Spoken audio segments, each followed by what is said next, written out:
time for the special presentation from none other than Shri Sankit Soni ji. He is the proprietor of 10x Exports. He has a rich experience of 7 years in this field, and he has trained more than 5,000 participants, and as already I have mentioned, his page on Instagram is ranked #1 in import-export business news. And then he has a rich career here, and he's also an expert consultant in this export business. And we are really looking forward to Sankit sir's presentation. I request Sankit sir to please join us on stage. Please welcome him with a huge round of applause. I request Vice President FTCCI Suresh Singhal sir to please welcome Sankit Soni sir with a plant. Yes, let's welcome Sankit Soni ji. Pleasure to have you, sir. The exporters are looking forward to your presentation. Thank you, Suresh ji. First of all, I would like to thank FTCI, SBI and FICCI for inviting me and organizing this so much wonderful event, so it can help exporter to boost their export. And I will also thank to Goddess Saraswati and Ganesha to bless me with so much of knowledge, so I have an opportunity to speak here. So export import business ही क्यों, यही हमको क्यों करना है? 2 reason है। Number 1, हमको चाहिए पैसा, वो सबको चाहिए। यहाँ पे जितने भी बैठे हैं एक्सपोर्ट एंड इंपोर्ट पैसे कमाने के लिए आए। अब चीज ये है कि अगर आप ट्रेड करते हो तो अगर इंडिया की मैं बात करूं तो इंडिया की एवरेज सैलरी कितनी है लोगों की? 25,000 30,000। लोग अपनी बेसिक नीड ही फुलफिल नहीं कर पा रहे हैं, तो आपको अमीर कहां से बनाएंगे? तो हमको चाहिए फॉरेन का कंज्यूमर, न कि इन्वेस्टर। इन्वेस्टर इन्वेस्ट करेगा, पैसा वहां ले जाएगा। फॉरेन का कंज्यूमर आएगा, पैसा हमको देगा, एसबीआई रिच बनेगी, हम रिच बनेंगे, इंडिया रिच बनेगा, तेलंगाना रिच बनेगा। अब मैं बात करता हूं तेलंगाना एक्सपोर्ट प्रोफाइल की। अच्छा, आप लोगों को ऐसा लग रहा होगा कि लाइक 25 या 26 year old, like young guy, ये सारी चीजें बता रहा है। तो बेसिकली क्या है ना, मैं मारवाड़ी फैमिली से बिलोंग करता हूँ, और हमारी मारवाड़ी फैमिली में क्या होता है ना, जब मैं 5th क्लास में था ना, मेरे को दुकान पे बैठा दिया था, और हमारा ज्वेलरी का बिजनेस है, तो हम ब्याज का भी काम करते हैं। एसबीआई इंटरेस्ट देती है ना, हम छोटे लेवल पे इंटरेस्ट देते हैं। मैं फिर 6th क्लास में इंटरेस्ट कैलकुलेट करता था, इसको 10,000 दिया, इसको 20,000 दिया। तो blessing of my family background and ये सारी चीजें की वजह से ही आज मैं यहाँ पे आपके सामने। And I am a combo of both Marwari and Gujarati, क्योंकि मारवाड़ में मैं पला बड़ा और गुजरात में मैं अपना बिजनेस कर रहा हूँ। सो मेरे को तेलंगाना टॉपिक दिया गया, तेलंगाना स्टेट पे फोकस किया जाए। यहाँ से आप लोग एज अ तेलंगाना स्टेट से आप कितना एक्सपोर्ट कर सकते हो, कहाँ कर सकते हो, कौन सा प्रोडक्ट आपको लेना चाहिए, क्योंकि हम यहाँ पे है ना, एक्सपोर्टर को क्या चाहिए, एक बिजनेस माइंड, अगर मैं बिजनेस माइंडसेट की बात करूँ तो हमको क्या चाहिए? हमको चाहिए प्रोडक्ट कहाँ बिकेगा, कितना उसके अंदर प्रॉफिट आएगा, हमको कस्टम हो जाएगा, उसका कोई दिक्कत नहीं है। सीएच से बैठा है, कस्टम के कंसल्टेंट है, बहुत सारी चीजें। आपको एसबीआई से इंटरेस्ट चाहिए, एसबीआई से लाइक लोन चाहिए, वो चाहिए, एसबीआई दे रहा है, अच्छी खासी रेट पे दे रहा है, वो सारी चीज भी एसबीआई मैनेज कर लेगा। एज ए एक्सपोर्टर बिजनेसमैन हमारा फोकस क्या होना चाहिए? पैसा कहां से आएगा, कितना आएगा, कैसे आएगा, this is our main focus. तो मैं आपको यहाँ पर कुछ प्रोडक्ट बताऊंगा कि तेलंगाना से एक्सपोर्ट कर सकते हो। ओके ओके, टाइम में लगा देता हूँ। Yes, is I am audible now? So mainly Telangana से हम क्या प्रोडक्ट एक्सपोर्ट कर सकते हैं, कहां पे कर सकते हैं, और कितना पैसा उसके अंदर कमा सकते हैं। तो मैं यही बात करूंगा, क्योंकि मेरा मेंटलिटी पैसे को लेकर चलता है। सबसे पहले सेल्फिश बनो। हम एयरपोर्ट के अंदर जाते हैं ना, मतलब प्लेन के अंदर बैठते, क्या बोलते हैं वो लोग? पहले अपना ऑक्सीजन मास्क लगाना, फिर बाजू वाले का लगाना। Is I am correct? तो पहले आप पैसा कमाओ, तो तेलंगाना अमीर बनेगा, तो कंट्री अमीर बनेगा, तो एसबीआई के पास पैसा आएगा, तो फिक्की के पास आएगा, तो एफटीसीसीआई के पास आएगा। अब आप खुद का तो भला कर दी भाई, और हम लोग दूसरों का भला करेंगे, तो दैट्स नॉट पॉसिबल। तो हम खुद का भला करेंगे, देश का भला हो जाएगा। And yes, so myself Sankit Soni, I am a founder of 10x export. मेरी 10x एक्सपोर्ट नाम की फर्म है, जहां पर मैं खुद एक्सपोर्ट इंपोर्ट बिजनेस करता हूं, मैं कंसल्टिंग प्रोवाइड करता हूं, मैं सर्विसेज प्रोवाइड करता हूं, इवन मैं ट्रेनिंग प्रोवाइड करता हूं ऑनलाइन। एंड जैसा मैम ने बोला कि इंस्टाग्राम के अंदर हमारा लाइक मेरा नंबर 1 पेज है एक्सपोर्ट एंड इंपोर्ट इंडस्ट्री के अंदर। अब ये नंबर 1 पेज है ना, ज्यादा नॉलेज से नहीं, लोगों के फायदे से बना है, कि लोगों को क्या फायदा वहां पे मिलेगा। मैंने ना एक फ्री वर्कशॉप रखी थी, एक रील बनाई थी छोटी सी। अब वो फ्री वर्कशॉप मतलब मेरे को खाली उसके अंदर ना 50-100 लोग चाहिए थे, मेरे को फ्री वर्कशॉप के अंदर 14,000 कमेंट्स आ गए ऑल ओवर इंडिया से कि ज्वाइन करना है। अब मेरे को लेनी थी एक वर्कशॉप, उसके चक्कर में मैंने 7-8 वर्कशॉप ले ली 500 लोगों की।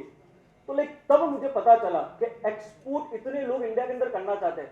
मेन प्रॉब्लम क्या है, नॉलेज ही नहीं है, कैसे होगा क्या होगा चीजें ही नहीं पता है, अरे प्रोडक्ट ही नहीं पता है।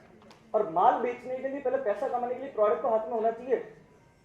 यस, सो तेलंगाना एक्सपोर्ट प्रोफाइल, इसको मैं नेक्स्ट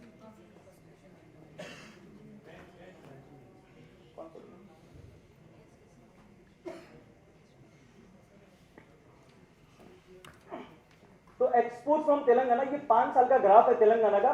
तेलंगाना कितना ग्रोथ किया है या नहीं किया, दिस इज फ्रॉम फियो, ये फियो से हमने लिया, फियो का सोर्स है गवर्नमेंट डिपार्टमेंट का। 17, 18, 18, 19, 19, 20, 20, 21 और 21, 22 का अगर मैं देखूं तो कंटिन्यूस तेलंगाना ग्रोथ कर रहा है। ओके, ये $11 बिलियन का एक्सपोर्ट हुआ है तेलंगाना से करंट ईयर में, कंटिन्यूस ग्रोथ है। पहले इंडिया के अंदर तेलंगाना का रैंक आता था 13, 11, 11, 10, 10। ये काफी अच्छी बात है as a land lock state. Land lock state समझते हो ना, जिसके आजू बाजू कोई सी नहीं है, वैसा स्टेट होने के बावजूद भी काफी अच्छा ग्रो कर रहा है। जो कि राजस्थान इतना बड़ा स्टेट है, इतने सारे रिसोर्सेज है, नेचुरल रिसोर्सेज, उसके बाद भी तेलंगाना ने ओवरटेक कर लिया उस चीज को। तो ये अच्छी चीज है, लेकिन हम इसको और टॉप तक लेके जाएंगे। आज मैं आपके सामने तेलंगाना के हर एक डिस्ट्रिक्ट का प्रोफाइल दिखाने वालों।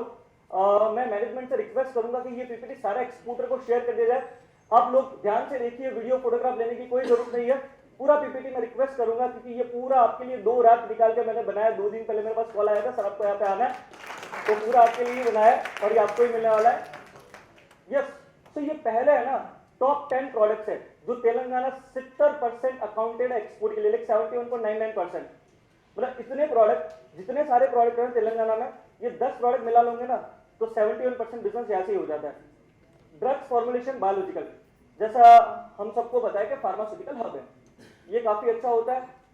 Residual chemical and allied products, drug intermediates, organic chemical, electric machinery equipment, spices. Spices ना भारत के मसाले दुनिया में बिकते हैं, हमको तो पसंद है, दुनिया वालों को भी पसंद है, हमने सब चीजें सिखा दी उन लोगों को, केवल रजनीगंधा और वो भी सिखा दिया, वो भी लोग खाते हैं। Cotton draw including wastage, granite and natural resources. अब ये नेचुरल रिसोर्सेज स्टोन्स हमारे पास ही है इंडिया में। दुबई में जाओगे ना, रेत है, मिट्टी है, वहां पे नहीं है, वहां पे मसाले, वहां पे एग्रीकल्चर प्रोडक्ट कुछ नहीं होता है।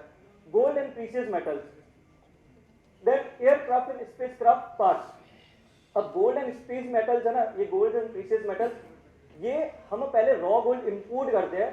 हमारे इंडिया के कारीगर इतने ज्यादा टैलेंटेड है, अपनी डिजाइन बना के फिर एक्सपोर्ट करते हैं। ये ट्रेड मेटल टू मेटल होगा। ओके, तो ये ऐसा नहीं है कि आप वो, और ये थोड़ा सा अगर ये ट्रेड आप करना चाहते हो स्पेशली गोल्ड वगैरह के अंदर, तो मैं रिकमेंड करूंगा कि 5-10 किलो बाहर लेके जाओ, बताओ, उसके अंदर ऑनलाइन मत करना, because it is a riskier. Direction of flow from Telangana, Telangana सबसे ज्यादा एक्सपोर्ट कहां पे करता है, तो USA accounted for 28% of the total export from the Telangana. अब यूएसए का ऐसा है कि यूएसए सिर्फ तेलंगाना से ही नहीं, पूरे इंडिया से मैं कोई भी स्टेट उठा लूंगा ना, मैंने सारी रिसर्च कर रखी है, कोई भी स्टेट में उठा लूंगा ना, यूएसए इज नंबर 1। मैं टॉप 10 कंट्रीज देखता हूं ना, यूएसए फिर चाइना वगैरह इस तरह से कंट्रीज आती है, तो सारी कंट्रीज के साथ हमारा नेगेटिव ट्रेड बैलेंस है। ये ट्रेड बैलेंस क्या होता है, एक्सपोर्ट माइनस इंपोर्ट। अगर किसी कंट्री में आप 100 रुपए का माल बेच रहे हो, 50 का खरीद रहे हो, तो उसका होगा पॉजिटिव ट्रेड बैलेंस, 50 रुपए का आपने पैसा ज्यादा कमाया, खरीदा कम बेचा ज्यादा। ओके, तो ये जो है ना, ये यूएस के साथ ही है।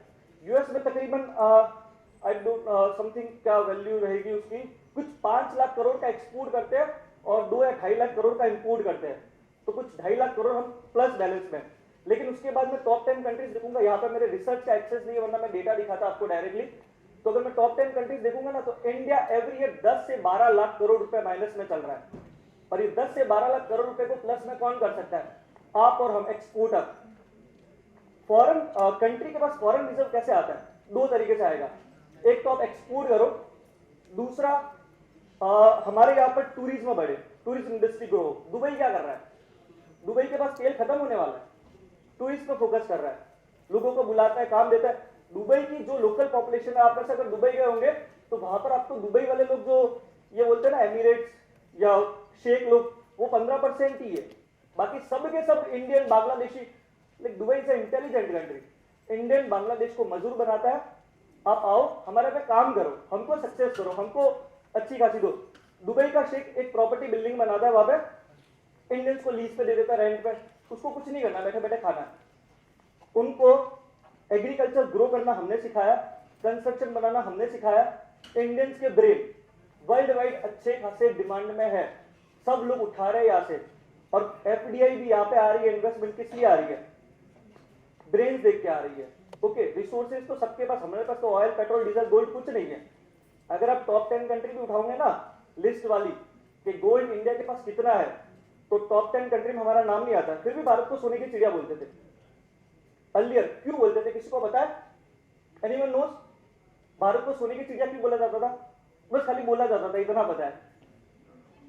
सी, ये ना ब्रिटिशर्स ने हमको सारा मतलब बिगाड़ दिया, नॉलेज हमारी सब ले चले गए। वो क्या था ना कि पहले ब्रिटिशर्स के आने से पहले मोहनजोदड़ो और हड़प्पा, अगर आपको थोड़ा बहुत हिस्ट्री के अंदर इंटरेस्ट होगा तो आपने सुना होगा मोहनजोदड़ो, हड़प्पा वगैरह। उस टाइम पे भारत के पास ये दो बड़े ट्रेड सेंटर थे, वर्ल्ड ट्रेड सेंटर। ये WTO कुछ हमारे सामने कुछ थे भी नहीं। इंडिया ने बेस्ट सी रूट फाइंड किए थे उस टाइम पे, और जब उस टाइम पे भारत का स्पाइसेस, भारत का कॉटन, भारत का सिल्क, भारत के नेचुरल रिसोर्सेज इतने ज्यादा डिमांड में थे कि उस टाइम पे जब एक्सपोर्ट किए जाते थे भारत को सोना मिलता था, गोल्ड, बार्टर सिस्टम। तो उस वजह से भारत को सोने की चिड़िया कहा गया। फिर ब्रिटिशर्स आए, सारी चीजें चली गई। लेकिन अब हमारे पास वापस अपॉर्चुनिटीज है, क्योंकि एक्सपोर्ट को प्रमोट किया जा रहा है, इतने लाइक वंडरफुल इवेंट्स कर रही है SBI, फिक्की वगैरह। तो ये ग्रोथ हमको मिल सकती है यहाँ पे। तो यस, अब मैं यहाँ पे था, तो ये टॉप 10 कंट्रीज है, ये डेटा है, जो डेटा आपको मिल जाएगा। ओके, और ये 55% अकाउंटेड है टोटल तेलंगाना एक्सपोर्ट्स का। अब तेलंगाना एक्सपोर्ट कहां से करता है? एज ए लैंडलॉक्ड स्टेट, तो तेलंगाना के पास है हैदराबाद एयरपोर्ट, जहां से इतना एक्सपोर्ट होता है। आप देख सकते हो $4,249 मिलियन का आईसीडी हैदराबाद। ये आईसीडी क्या होता है? Inland custom depot. जिस भी यस कंटेनर डिपोट जैसा होता है, मतलब जिस भी स्टेट के पास सी पोर्ट नहीं है ना, उसको गवर्नमेंट ने आईसीडी बना रखे, वहां पर कस्टम डिपार्टमेंट बैठा है, वहां से आपका सारा कामकाज हो जाएगा, तो आपको चिंता करने की जरूरत नहीं है। ये आईसीडी तिमापुर। ओके, इसके अलावा हमारे जो नियर बाय आंध्र प्रदेश वगैरह, अगर काकीनाडा वगैरह है तो वहां से भी कर सकते हो। प्रोडक्ट अपना होना चाहिए, भेजो कहीं से भी।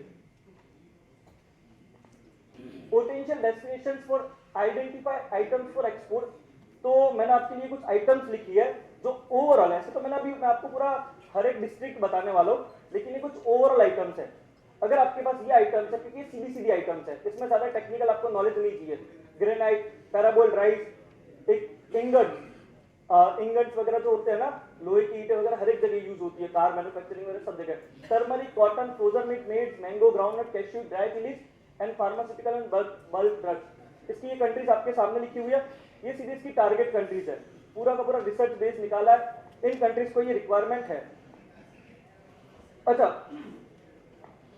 ये है ना, ये साइट है। अभी यहाँ पे मैं रिसर्च तो नहीं कर पाऊंगा, लेकिन ये एक्सपोर्ट ट्रेंड, हमेशा किसी भी प्रोडक्ट को एक्सपोर्ट करने के लिए कौन सी कंट्री में एक्सपोर्ट हो रहा है ना, उसका ट्रेंड जरूर देख लेना। बिकॉज क्या होता है ना, नए एक्सपोर्टर हम क्या सोचते हैं, मैंने आपको यूएसए बताया 28% उसका है। अब आप क्या करोगे ना, यूएस को टारगेट करोगे, लेकिन भैया यूएस में बहुत सारा एक्सपोर्टर ऑलरेडी है। मैं पुराना एक्सपोर्टर हूँ, आप नए एक्सपोर्टर है, मैं वहां पर वो प्रोडक्ट बेच रहा हूँ, मैं लाइक आपका मार्केट में ऑलरेडी खाके बैठा हूँ वहां पे, तो आपको अपॉर्चुनिटीज नहीं मिलेगी वहां पर उस मार्केट में एंट्री करने की। तो यू हैव टू रिसर्च, क्योंकि इंडिया तकरीबन 190 प्लस या 194 कंट्रीज में एक्सपोर्ट करता है। अब उसमें अपने को क्या करना है कि इनिशियली हम जब छोटे एक्सपोर्टर होते हैं तो अपने को छोटे से शुरुआत करनी है, बिकॉज बिजनेस एक बार हो जाएगा ना, फिर बड़े में भी एंट्री कर लोगे। एकदम बड़ा खाने जाओगे तो आपको टाइम इतना ज्यादा लग जाएगा, शायद रिजल्ट भी ना आए। तो छोटी छोटी कंट्रीज लो जहां पर पोटेंशियल ग्रोथ दिख रहा है कि इतना परसेंट यहाँ पे हुआ, इतना परसेंट यहाँ पे हुआ। ये साइट पे आप जाओगे ना, ये साइट पे जाते ही वहां पर ऑप्शंस होता है कमोडिटी वाइज ऑल प्रोडक्ट्स करके, एक्सपोर्ट इंपोर्ट का पूरा सा रहता है। आप इसको कर सकते हो कॉपी। प्रॉफिटेबिलिटी, उस कंट्री में मटेरियल कितने में बिक रहा है, मेन मकसद हमारा ये होना चाहिए। अच्छा, एक्सपोर्ट इंपोर्ट है ना, ऐसा भी नहीं है कि अलीबाबा की गुफा है कि जितना पैसा था निकाल दिया, 21 दिन में पैसा डबल, ऐसा कुछ नहीं होता है। This is a pure business, जहां पर आप वॉल्यूम में काम करते हो। इंडिया में आप 10 करोड़ का टर्नओवर करते हो, एक्सपोर्ट के अंदर 100 करोड़ का टर्नओवर कर सकते हो। इंडिया में 10% प्रॉफिट मार्जिन मिलता है, एक्सपोर्ट में आपको 12 या 15 मिलेगा। इवन मैं तो बोलता हूँ 10 भी मिले तो भी कोई प्रॉब्लम नहीं है, बिकॉज कहाँ 10 करोड़ का टर्नओवर कर रहे थे, कहाँ 100 करोड़ का आप टर्नओवर करने लग गए। ओके, तो वो चीज हमको फोकस करना है, वॉल्यूम पे जाना है। ये जितनी भी कंट्री है ना, जापान ले लो, चाइना ले लो, कोरिया ले लो, ये है ना सब आपस में बेच के रिच नहीं बने। इन लोगों ने फॉरेन मार्केट में सस्ते रेट में भी बेचा और हाई रेट में भी बेचा। चाइना दो तरीके के प्रोडक्ट बनाता है, एक तो ऐसे प्रोडक्ट जो सच में चाइनीज होता है, जो इंडिया को चिपकाता है, और एक ऐसे होते हैं जो इंटरनेशनली यूएस को बेचता है high quality, sir actually high quality product. Because one of my client, मतलब मैं लाइव आया था तो उन्होंने मेरे को इनका एक प्रोडक्ट बताया, मतलब पेपर के लाइक पैकिंग मटेरियल वगैरह इतनी बढ़िया क्वालिटी के, और उन्होंने मुझे बोला वो यूएस में थे, उन्होंने बोला कि सर मुझे ये चाइना से इंपोर्ट करके और यूएस में मुझे बेचना है। ओके, और उन्होंने बोला कि सर इंडिया में ऐसा कोई बना नहीं पाता है, और ये बनाते नहीं ये लोग इंडिया में। तो चाइना दोनों तरीके से अच्छे से मार्केट टैगर करता है। यहाँ पे दिवाली नहीं मनाता, पटाखे बनाता है, होली नहीं बनाता, कलर बनाता है, राखी नहीं बनाता और राखी वहां पे बनाता है। समझ रहे हो? This is a marketing strategy. बड़ी बड़ी कंपनियां क्या करती है, अब कोई भी बड़ी कंपनी उठा के देख लो। अच्छा, बाटा आपको पता है इंडिया की कंपनी नहीं है। बाटा कहाँ की कंपनी है? Check Republic. ओके, छोटी सी कंट्री है। अब इतनी छोटी सी कंट्री होने के बावजूद बाटा ने वर्ल्ड वाइड इतना बड़ा मार्केट कैप्चर कर लिया ना। 2004 के अंदर जितनी दुनिया की पॉपुलेशन नहीं थी, उससे ज्यादा तो बाटा ने अपने जूते बेच दिए थे। Just imagine, this is the power of globalisation, this is the power of exports business. तो हमको धीरे धीरे इसके अंदर ग्रो करना है। सडनली ग्रोथ कहीं नहीं होगा, आते आते धीरे धीरे, लेकिन कर सकते हैं, इट इज अ पॉसिबल। तो प्रॉफिटेबिलिटी की मैं बात कर रहा था। प्रॉफिट आपको कितना मिलेगा ये आपको कैसे फाइंड आउट करना है? देखो, आपको दो तरीके से पता चलेगा। अगर यूएस वाले को इंडिया में कोई चीज बेचनी है जो ऑलरेडी इंडिया में बिक रही है, अगर उसको रेट फाइंड आउट करना है कि इंडिया में होलसेल में क्या रेट में बिक रही है, वो जाके इंडिया मार्ट पे चेक करेगा। इंडिया मार्ट पे इंडिया के होलसेलर क्या रेट पे बेच रहा है उसको पता चल जाएगा। सेम हमारे पास भी एक्सेस होता है उस कंट्री के B2B ट्रेड पोर्टल का, और अगर आपको वहां के रिटेल प्राइस देखना है तो you can go for e commerce trade portal. वहां पर ई कॉमर्स ट्रेड पोर्टल भी होते हैं उस कंट्री के अंदर, तो वो आप चेक करो। तीसरा ऑप्शन होता है कस्टम का डेटा, शिपिंग बिल डेटा। ये आप जो शिपिंग बिल फाइल करते हो ना एक्सपोर्ट के अंदर, ये डेटा लीक होता है। ओके, ये डेटा मिलता है और इसका कोई ज्यादा कॉस्ट नहीं होता, 1500-2000 कॉस्ट होता है। अगर ये लीक नहीं करवाना तो मैं आपको बता देता हूँ, जब भी आप एक्सपोर्ट अपना शिपिंग बिल फाइल करो, टू द ऑर्डर लिख के फाइल करना, तो आपका शायद लिखना होगा, लेकिन किस रेट पे बिक रहा है मटेरियल, क्या बिक रहा है वो पता चल जाएगा अपने को। तो हम अपना टारगेट प्राइस है वो डिसाइड कर सकते हैं वहां पे। So this is a export district. सबसे पहले top 5 products to trade from Adilabad. Okay, ये प्रोडक्ट है, इसके सामने ये कंट्रीज लिखी हुई है, ये टॉप 5 कंट्रीज है। ओके, ये सेकंड डिस्ट्रिक्ट है भद्राद्री कोथागुडी। सॉरी, थोड़ा नाम मैं क्या तेलुगु प्रोनाउंस नहीं कर पा रहा हूं। तो ये सेकंड, हैदराबाद, जगित्याल, जनगांव, जयशंकर, जोगुलांबा, कामारेड्डी, करीमनगर। ओके, देख लीजिए आप सबका डिस्ट्रिक्ट शायद आ ही जाएगा। आप जहां से भी पर्टिकुलर गांव से डिस्ट्रिक्ट से जहां पे बिलोंग करते हो, कुछ बाकी रह जाए तो बोल देना, उसका भी मैं दे दूंगा। देखिए, Medak, Medchal, Mulugu, okay, Nirmal, Nizamabad, Yadadri, Warangal urban and rural, दो थोड़ा हमने यहाँ पे लिया। फिर वाराणसी, फिर ये विकाराबाद है, Suryapet, Siddipet, Sangareddy, Rangareddy, Rajanna, yes sorry, Peddapalli. Okay, तो ये लगभग आई होप कि आपके लगभग डिस्ट्रिक्ट आ चुके होंगे यहाँ के अंदर। अब आपके डिस्ट्रिक्ट से आपको प्रोडक्ट मिल गए, ठीक है, कंट्री मिल गई। अब ढूंढो प्रोडक्ट कहाँ अच्छे रेट पे मिलता है आपको। एक सप्लायर पे ढूंढने से कुछ नहीं होगा, कम से कम 50 सप्लायर से बात करो। अगर आपको प्रोडक्ट नॉलेज नहीं है ना, तो ऐसा बोलते हैं ना, मुझे तो समझ नहीं आता है ग्रेनाइट के अंदर, क्योंकि ग्रेनाइट के अंदर 300-400 टाइप की कैटेगरी आती है। अब आप लोगों को समझ नहीं है, कोई बात नहीं, एक सप्लायर के पास जाएंगे, वो बोलेगा नया है क्या मार्केट में, हाँ भाई नया है, ठीक है। दूसरा तीसरा, वो सप्लायर ही हमको समझाएंगे। कंज्यूमर बनो, जब चीजों को समझना हो ना, कंज्यूमर बनो, बोलो मेरे को खरीदना है, ठीक है ना। वो खुद रेट बताएगा, खुद सारी चीजें। 10 सप्लायर अलग अलग, कोई झूठ बोलेगा कोई सच बोलेगा। अब ये हमारा काम है कि उसको हम कैसे फिल्टर कर पाए। अगर हमने फिल्टर करना सीख लिया, we can get the best product at the best rate. Export के लिए दो ही चीज चाहिए, एक अच्छा क्वालिटी प्रोडक्ट और बायर। अच्छा, एक्सपोर्ट में सबसे डिफिकल्ट चीज क्या लगती है आप लोगों को?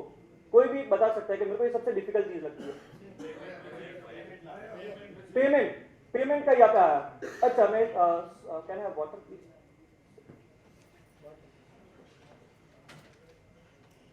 सर आप क्या कह रहे हैं?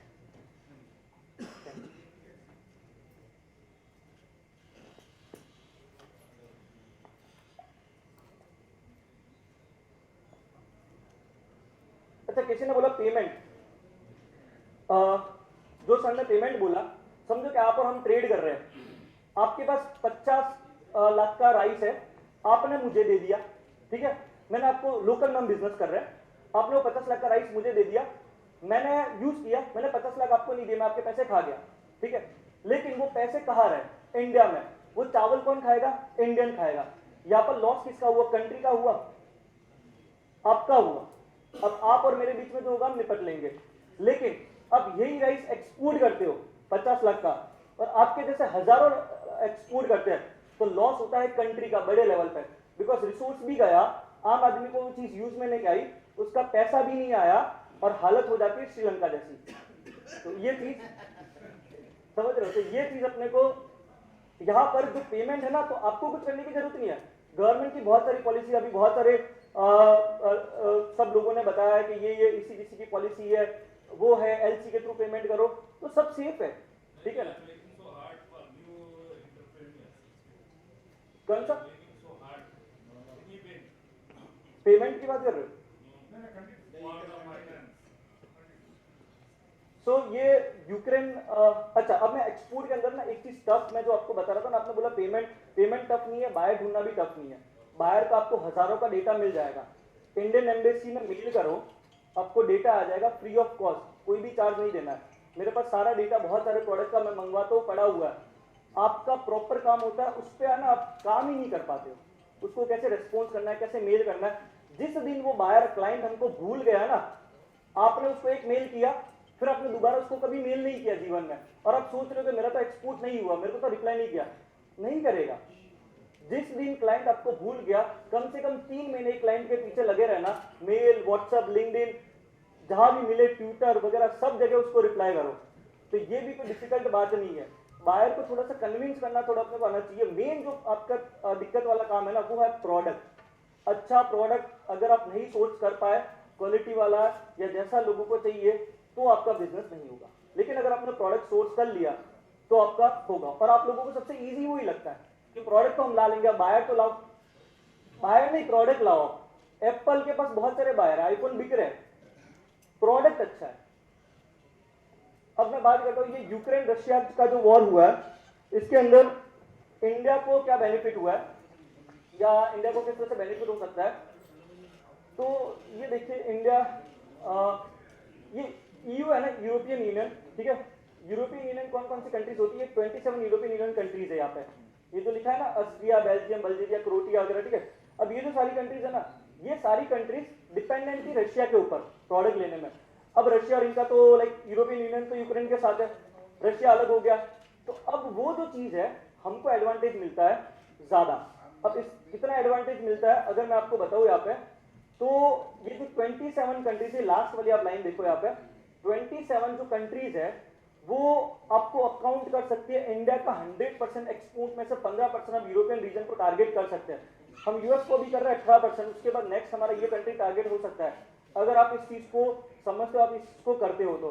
और कौन से प्रोडक्ट में आप टारगेट कर सकते हो? Agro commodities, process foods, petroleum products, chemicals, articles of iron, steel, aluminium, copper, machineries, auto components, furnitures and textiles. Okay, ये सारे प्रोडक्ट के अंदर हम कर सकते हैं। और देखो, अगर मैं जैसे अगर तेलंगाना की बात कर रहा हूँ, तो ऐसा कोई जरूरी नहीं है कि अगर आप तेलंगाना से बिलोंग करते हो तो तेलंगाना के पास वो प्रोडक्ट होना चाहिए तभी आप एक्सपोर्ट कर पाओगे। राजस्थान ग्रेनाइट मार्बल हब है, किशनगढ़, उदयपुर वगैरह जो आपको पता है, वहां पर बहुत सारा ग्रेनाइट मार्बल नेचुरल रिसोर्स। लेकिन राजस्थान के व्यक्ति को वो नहीं पता है, बिकॉज आई एम राजस्थानी, उसको वो ना एक जगह कहीं ना कहीं बैठा रहना चाहता है, वो 5-10 करोड़ का इन्वेस्टमेंट है माइंस वगैरह में, वो बाहर नहीं निकलना चाहता, नॉलेज नहीं गेन करते वो लोग। कुछ लोग अभी तो काफी ज्यादा हो रहा है चेंज सारा, तो अब वो है ना, गुजरात का आदमी वहां से प्रोडक्ट ले लेगा, गुजरात से एक्सपोर्ट करेगा, दिल्ली वाला आदमी वहां से प्रोडक्ट ले लेगा, एक्सपोर्ट करेगा, महाराष्ट्र वाला वहां से ले लेगा, एक्सपोर्ट करेगा। आपको पता रिसेंटली ये भी 21-22 के अंदर गुजरात ओवरऑल कंट्री का 30% कंट्रीब्यूट कर रहा है एक्सपोर्ट इंडिया का। अब 30% कंट्रीब्यूट कर रहा है, इसका मतलब ये नहीं है कि गुजरात के पास इंडिया के 30% रिसोर्सेज है, ऐसा नहीं है। दूसरे से लेके अपने स्टेट से एक्सपोर्ट कर रहा है, तो अकाउंट गुजरात के खाते में जमा हो जाता है वो पैसा। अब मैं बात करता हूँ ये फिर वीट की, ऑब्वियसली वीट की डिमांड बढ़ने वाली है, because like Ukraine Russia are the bread basket for the world, जो 30% कंट्रीब्यूट करते हैं, तो ये अपॉर्चुनिटीज इंडिया को मिलने वाली है। फिर इंडिया रशिया से ऑयल वगैरह लेता है, ये बड़े लेवल पे सारा जो हो रहा है गवर्नमेंट लेवल पे। फिर increase in demand for skill labour, Hyderabad is a IT sector, okay. अब आईटी सेक्टर की काफी ज्यादा डिमांड है, जैसे मैंने बोला Indian brains are demanded in world wide, तो इंडियन ब्रेन्स यहाँ पर आपको आईटी सेक्टर में इन कंट्रीज के अंदर ज्यादा बेनिफिट मिलेगा, तो आप इन कंट्रीज को फोकस करो जो ऑलरेडी यूक्रेन से ले रहा था। सो this is my contact number and website. अगर आप लोगों को एक्सपोर्ट इंपोर्ट के बारे में और कुछ जानना है तो मेरा यूट्यूब पेज भी है, इंस्टाग्राम पेज भी है, वहां पर भी आप मुझे फॉलो कर सकते हो। एंड मैं इसके लिए पर्टिकुलरली क्लासेस एंड ट्रेनिंग भी चलाता हूँ, तो वहां पर भी आप मुझसे कनेक्ट हो सकते हो। This is my contact number. Thank you, जय हिंद, जय Bharat.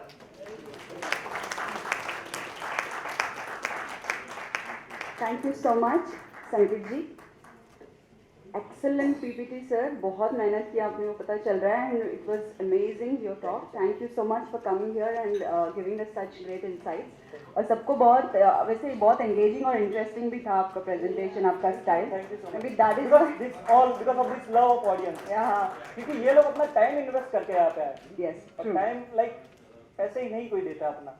Yes, true, true. That's the reason आप इतने अच्छे हैं, इसलिए आपको इतना फॉलो करते हैं लोग इंस्टाग्राम पे वगैरह। Yes, very nice. Thank you so much. I request Rajiv sir, Rajiv Tilak ji from who is the head of FICCI to please come on dais and felicitate.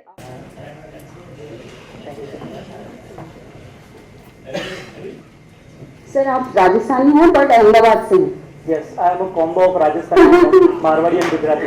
A very beneficial combo, business outlook say. So yes, Rajiv sir felicitating Sankeet ji. Thank you so much, Rajiv sir, and thank you sir. We wish you great success ahead, sir, because you're too young and you have a long career. So we want to see you again and again in many forums, such forums. Thank you so much. Thank you everyone. Bye. Yes. Now we will actually present a green certificate to Sankeet Soni ji, who जिन्होंने जबरदस्त presentation the. I request Vice President Shri Suresh Surya sir to please come on to the dais to present the green certificate on behalf of FTCCI to none other than Sankeet Soni ji. Yes. Once again, we are going to felicitate Sankeet ji. Thank you. So we'll be donating a few dictionaries to the Andhra Pradesh students on behalf of Sankeet ji. So yes, this is a unique honor, a noble honor being given to Sankeet ji for joining us. Thank you Suresh ji, and thank you once again Sankeet ji.